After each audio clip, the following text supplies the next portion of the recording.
дар боши сафаре ки ба Федератсияи Русия доштем, имрӯз дар осорхонаи шаҳри Қазон қарор дорем ва он чизе ки боиси таҳти таъсир қарор гирифтани мо буд, аксари экспонатҳое ки дар осорхонаи миллии шаҳри Қазон ҷойгир аст, бармегардад ба таъриху маданияти тоҷикон.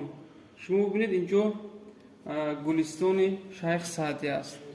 Хамса тавре ки ба мо нишон дода истоданд аз Амирхусрови Деҳлавӣ ва чандин намунаи дигари экспонатҳоро мо дидем ки ҳамагӣ як нав ба хати форсӣ аслан дарж гардиданд ва асосан аз бозгӯкунандаи таъриху тамаддуни мо мебошанд.